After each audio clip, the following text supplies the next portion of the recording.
arc-en-ciel et iris vous donnent le sourire.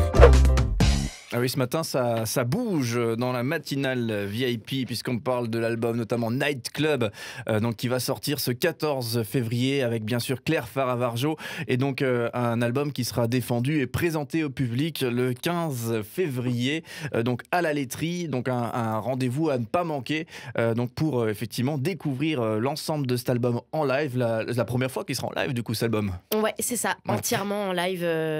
On est en train de travailler dessus, on sera en release on sera en résidence ce week-end pour fignoler le tout, et puis voilà, rendez-vous le 15. D'accord, justement en mode dans les coulisses, une résidence, une préparation de concert, ça se passe comment ? C'est très intense. En général, on est à huis clos, on est avec mon ingé son, Ben, l'ingé lumière, et puis ça bosse de 8h jusqu'à 20h non-stop. On fait le live, le set. Ah tiens, est-ce qu'on ferait pas ça à ce moment-là ? Est-ce que voilà, ça travaille plein de trucs, les relations entre les morceaux, qu'est-ce que je dis entre, etc. Et puis voilà, sans trop tout calculer non plus, et laisser un peu la magie au live, quoi. D'accord. Oui, j'imagine que tout n'est pas improvisé forcément. Voilà, il y a une bonne part de programmation, j'imagine aussi. Du coup, sortons les jumelles, hein. Regardons un petit peu vers l'avenir. Voilà, et du coup, justement, lors de la création de ton album, est-ce que tu avais un message à faire passer ? Je pense pas forcément que j'avais un message à faire passer. J'ai jamais écrit des morceaux avec un message politique ou autre. Le seul message que j'ai eu à faire passer, je pense, c'est l'amusement. L'envie de danser. Je pense que j'ai surtout eu envie de faire danser avec cet album. Le but premier, c'était... En fait, j'ai une amie qui est venue à un des lives et elle a dit c'est drôle ce que tu fais parce que ça donne envie de danser et en même temps, il y a une mélancolie qui prend comme ça, et c'est exactement ce que j'ai voulu faire en fait. C'est raconter mes souvenirs, mais en même temps donner cette envie de bouger les épaules, bouger les jambes, parce que je suis une grande fan de danse et j'adore ça, quoi. Ça me fait vivre. La plupart du temps, le matin, je me lève et d'abord je me fais un quart d'heure de danse parce que juste j'aime ça et ça me permet d'exprimer plein de choses. Et du coup, ouais, c'était ça. C'était un peu... Des titres qui parfois pouvaient être assez mélancoliques et en même temps ouais, donner cette envie de danser, quoi.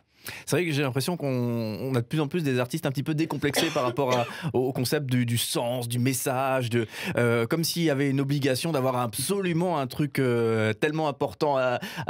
Je fais référence notamment à une interview d'Orelsan que j'ai appréciée, où le bonhomme dit moi j'en sais rien de ce que vous me dites là, qu'est-ce que je dois penser ? Moi je suis pas du tout un expert de cette thématique, de problématique de société, moi je suis un petit artiste qui fait pareil, le son. Quoi. Ouais. Ouais, donc c'est assez intéressant de voir effectivement qu'il y a la même pensée, et en fait ça bouge, donc c'est bien.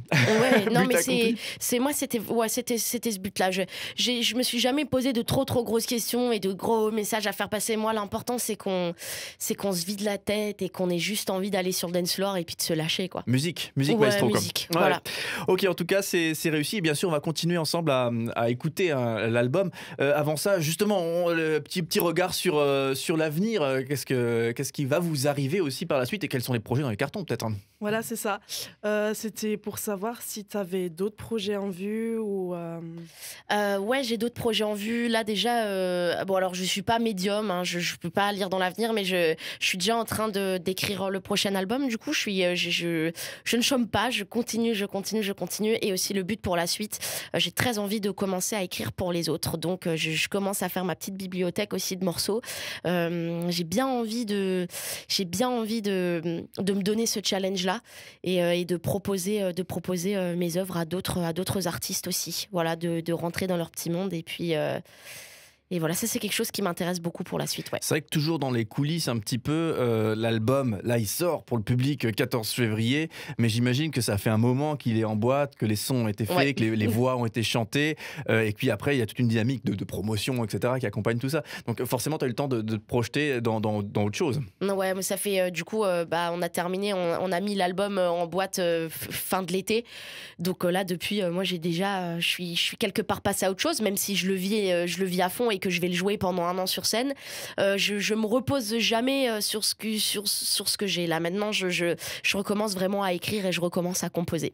Est-ce que c'est pas une frustration des fois avoir cette sensation, et je crois que beaucoup d'artistes disent ça, quel est votre avis, de faire plus de com, plus de photos, de séances de com 2.0, etc., que de faire de musique, puisqu'on passe énormément de temps finalement à défendre un projet pour qu'il existe en termes de rayonnement web et communication et tout ça?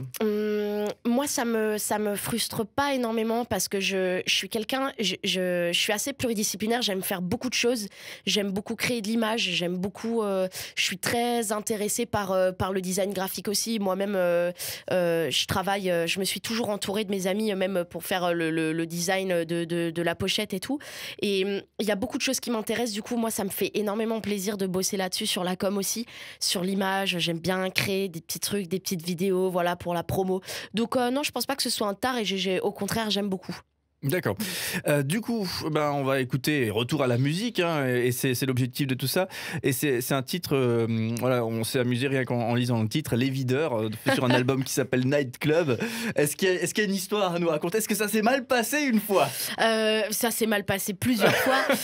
Non, mais c'est un peu toujours pour revenir sur ce cliché où moi, il y a énormément de fois où on a juste eu envie d'aller danser avec des potes et puis parce que t'es 10 ou que toujours ce cliché, il y a pas assez de nanas ou il y a pas assez de moi ça m'a toujours énervée et j'ai beaucoup parlé avec mes parents qui eux à l'époque dansaient beaucoup le disco et tout, et ils me disaient nous à l'époque c'est juste si t'avais envie d'aller danser t'allais danser, et maintenant c'est plus compliqué que ça. Il y a l'image, il y a plein de trucs à respecter, il y a plein. Et le nombre de fois où on s'est fait refouler avec des potes et voilà, Les Videurs, ça parle de ça. Non, mais c'est bien, je crois que c'est une thématique qui parle, qui peut parler. Et alors j'ai essayé un jour de parler du concept de discrimination basée sur la question de la sexualité, justement des garçons. Ok, oui, c'est pas grave. Ouais, on n'en peut rien, monsieur. Il y a juste envie d'aller danser, quoi, en fait. Ouais, c'est assez terrible. Bref, allez, un clin d'œil à tous nos amis qui font ce métier. Allez. Les Videurs. soyez sympa.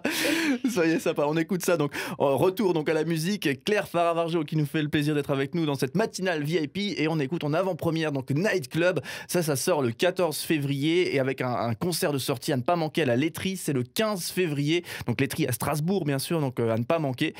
Donc avec aussi un plateau partagé avec un artiste que vous appréciez beaucoup. Donc vraiment un grand moment que vous allez retrouver. Donc c'était à quelle heure du coup à la Laiterie? 20h, 20h30? Ouais, 19h30. 20h. Ok, d'accord, voilà. on commence tôt, très bien. Ouais, on commence tôt. Allez, on écoute Les Videurs et Claire Faravarjo. On vous retrouve tout à l'heure pour poursuivre cette matinale VIP.